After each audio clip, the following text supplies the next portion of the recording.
श्लोक 14 नंबर होगा ना, 13 हो गया था। सब लोग 14 निकालिए।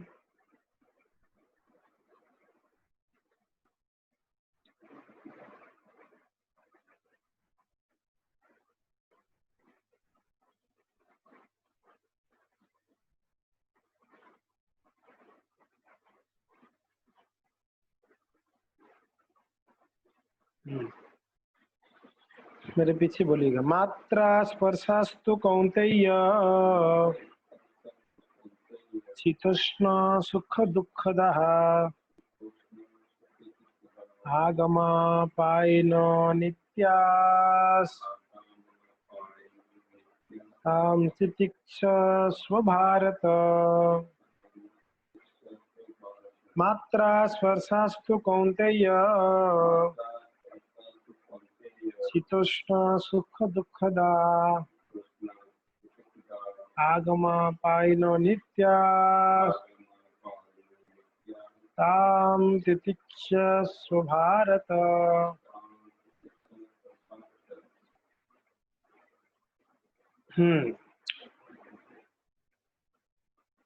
मात्रा स्पर्शास्तु कौन्तेय शीतोष्ण सुख दुःखदा आगमापायिनो नित्यास्तां तितिक्ष भारत। कहते हैं यहाँ पर अर्जुन को भगवान ने दो नाम से संबोधित करते हैं, एक तो कौन्तेय और एक भारत। तो कहते हैं, हे कुंती पुत्र, सुख तथा दुख का क्षणिक उदय तथा कालक्रम में उसका अंतर्ध्यान होना सर्दी तथा गर्मी की ऋतुओं के आने जाने के समान है। इसलिए भरतवंशी वे इंद्रिय बोध से उत्पन्न होते हैं और मनुष्य को चाहिए कि अविचल भाव से उनको सहन करना सीखें। भगवान ने एक उदाहरण देते हैं यहाँ पर, जैसे ठंडी आती है और ठंडी के बाद फिर गर्मी आती है, ठीक है, फिर ठंडी आती है, फिर गर्मी आती है। उसी प्रकार जीवन में, मनुष्य के जीवन में सुख आता है और सुख जाने के बाद दुख आता है। शीतोष्ण सुख दुखदा। जब ठंडी में व्यक्ति ज्यादा विचलित होता नहीं है, बुद्धिमान, गर्मी में विचलित नहीं होता, अपना कामकाज करता है। तो वैसे ही है, सुख दुख है। इसके लिए हे कौन्तेय, एक तरफ से आप कुंती की पुत्र हो, जिस कुंती ने कितने कितने दुखों को, कष्टों को सहन की है, उसकी पुत्र हो ना। भरतवंशी भी हो, तो आप क्यों इतना विचलित हो रहे हो बाबा? आप तो एक तो कुंती की पुत्र हो, आपकी माँ कितना सहन की है, बेचारी के जीवन में दुख ही आया है, फिर भी वो कभी भी अपना कर्तव्य को त्यागी नहीं। आप लोग को पाल पोस के बड़ी की हो, आप कैसे अपना कर्तव्य अभी त्यागना चाहते हो? आप क्षत्रिय होने के नाते कर्तव्य को त्यागना चाहते हो? दुखी हो रहे हो। और भारत करके संबोधित करके बोलते हैं कि पता है आप भरतवंशी हो। भरतवंशी महाराज भरत, भारत वो भरत महाराज नहीं है, जड़ भरत की बात नहीं कर रहे। ये वो भरद्वाज के समय के भारत, शकुंतला के पुत्र हुए भारत, बहुत महान राजा हुए भरत महाराज। ऐसे कहते हैं इतने शक्तिशाली थे भरत महाराज, बचपन में छोटे जब थे तभी ना जंगल में शेरों के साथ खेलते थे, जाके शेरों के साथ। तो क्या उनको शेर अटैक नहीं करते? बोलते कि शेर अटैक करता था, मगर वो लड़का इतना शक्तिशाली था कि शेर की गले को पकड़ देता तो शेर हिल नहीं पाता था, इतना शक्तिशाली था भरत महाराज। बड़े पराक्रमी राजा हुए, और शेर के बच्चों को तो घसीट घसीट के घर तक, आश्रम तक ले आते। तो फिर वो ऋषि बोलते थे, अरे अरे छोड़ के आओ, ऐसे तकलीफ मत दो बच्चों को। शेरों के साथ खेलते, हाथियों के साथ खेलते, बड़े पराक्रमी थे, बहुत साहसी थे। तो ऐसे भरत महाराज जी के वंश में आप आए हो, आप डर रहे हो? शर्म आनी चाहिए आपको। ऐसे तो प्रभुपाद जी का तात्पर्य पढ़ लेते हैं। कौन पढ़ेगा तात्पर्य? नीता माता जी पढ़ेंगे।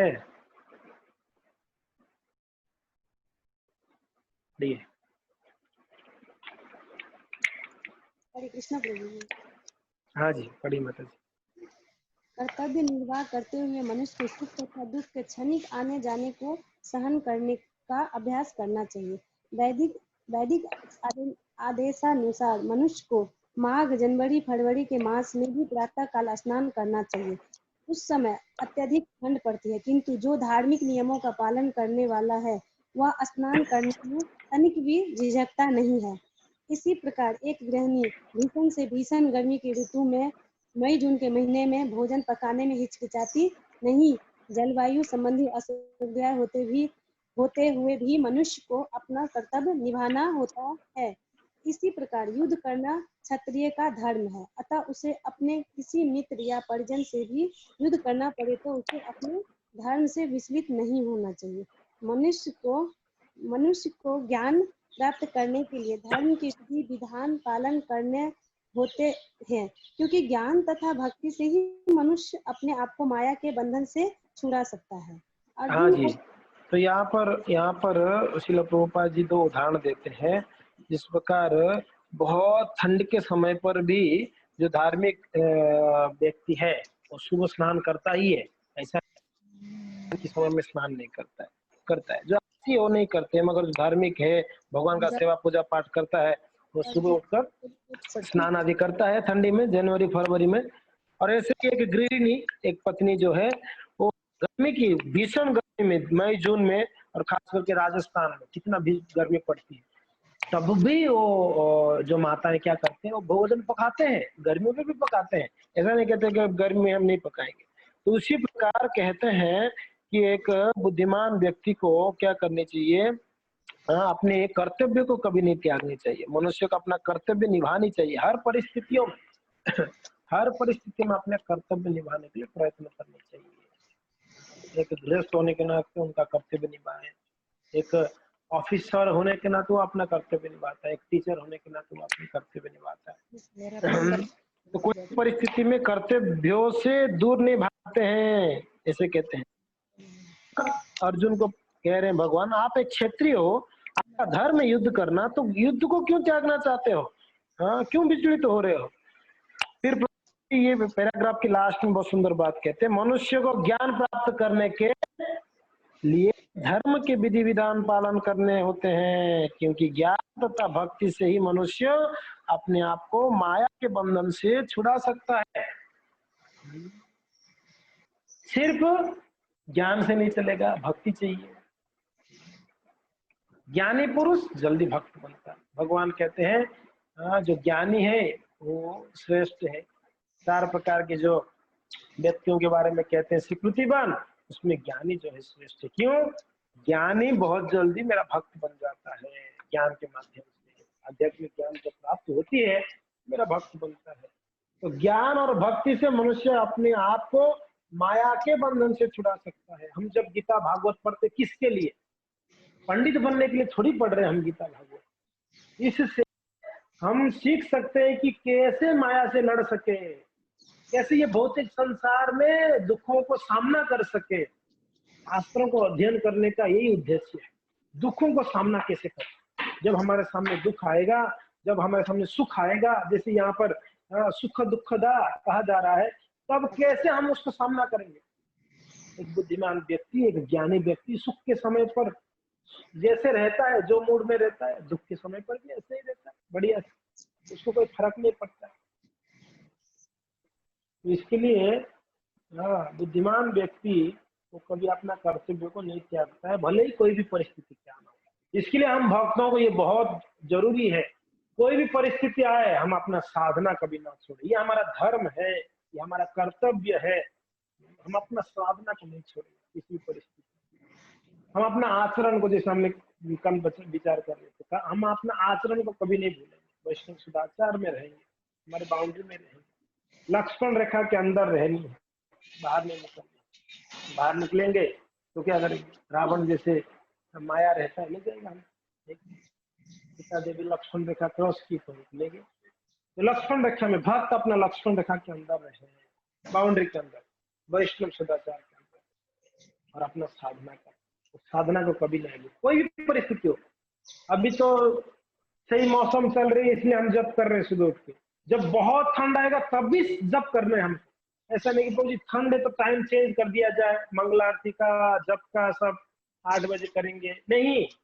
वो ठंड में भी मंगल आरती वही 4:30 बजे होती है और 5:15 बजे जप करते हैं भक्त। हर परिस्थिति में, जब बहुत गर्मी होता है तब भी भक्त जप करते हैं, बारिश खूब होती है तब भी भक्त जप करते हैं। ये ऐसे देश हैं जहां पर एकदम बर्फ ही बर्फ रहता है, ऐसे देश, उस देशों में भी भक्त सुबह उठ के जप करते हैं। ऐसे देश है जहां पर सूर्य उगता ही नहीं, ऐसे भी देश है। लंदन जैसा देश में, कहां पर, कनाडा में, कनाडा जैसा देश में सूरज दिखती ही नहीं है, साल भर में कभी कभार दिख जाती है। सूरज जब दिखते हैं तब लोग सन बात लेते हैं वहां पर। हमारे यहाँ पर तो हाँ, कितना कृपा है भगवान सूर्य जी। तो इन्हें कह रहा हूँ, ऐसे देशों में भी भक्त अपना साधना करते हैं, अपना कर्तव्य करते हैं। ठीक है, नेक्स्ट पढ़िए माता जी। अर्जुन को जिन 2 नामों से संबोधित किया गया है वे भी महत्वपूर्ण है। कौन्तेय कहकर संबोधित करने से यह प्रकट होता है कि वह अपनी माता की ओर मातृकुल से संबंधित है, और भारत कहने से उसके पिता की ओर पितृकुल से संबंध प्रकट होता है। दोनों ओर से उसको महान विरासत प्राप्त है। महान विरासत प्राप्त होने के फलस्वरूप कर्तव्य निर्वाह का उत्तरदायित्व आ पड़ता है। अतः अर्जुन युद्ध से विमुख नहीं हो सकता है। हाँ, अरे अर्जुन, आप अपना पूर्वजों को तो देखो बाबा, भरतवंशी हो आप। परीक्षित महाराज जी को भी भारत कहा गया है, युधिष्ठिर महाराज जी को भारत क्या कहा गया, क्योंकि नहीं लोग सब भरतवंशी है। तो वैसे यहाँ पर अर्जुन को कहते हैं थोड़ा देखो, आप किन भी कुल में आए हो, भरत कुल में आए हो, भरतवंशी हो, तो इसके लिए आप क्यों डर रहे हो? आपकी पूर्वजों ने कितने बड़े बड़े कार्य करके गए, वो लोग ने कभी पीछे नहीं हटा अपने कर्तव्य से, आप क्यों पीछे हट रहे हो आज? और आपकी माता की ओर देखा जाए तो कुंती महारानी, कौनते ही है, आपकी माता भी बहुत अपना कर्तव्य को कभी पीछे नहीं हटी। आपके पिताजी नहीं रहे फिर भी आपकी माता ने अपना कर्तव्य किया, आप लोग को पाल पोस के बड़े किए। तो बेटा आप क्यों पीछे हट रहे हो? आप अपने कर्तव्य को क्यों नहीं निभा रहे? इसलिए आप कर्तव्य को करो अपना, क्षेत्रीय होने के नाते। हाँ, क्षेत्रीय हमेशा क्या करता है, युद्ध की स्थल पर कभी भी हार नहीं मानता है, पीछे नहीं हटता। मतलब अपना कर्तव्य करो, ये तो आता रहेगा, ये सुख दुख आता रहेगा, चिंता मत करो, सुख दुख आता रहेगा, अब अपना कर्तव्य आगे बढ़ते रहो। तो इसके लिए सुख दुख में विचलित नहीं होते बुद्धिमान। क्यों विचलित नहीं होते? क्योंकि ना वो जानते हैं अभी सुख आया है, दुख भी आने वाला है बाबा। जब दुख की परिस्थिति रहता है तब भी भक्त जानता है अभी दुख है, कोई बात नहीं, अभी सुख भी आने वाला है बहुत जल्द। तो उनको पता है सुख के बाद दुख है, दुख के बाद सुख है, तो वो विचलित नहीं है। तो यहाँ पर भगवान इस बात को कहते हैं। हरे कृष्ण। ग्रंथराज श्रीमद् भगवत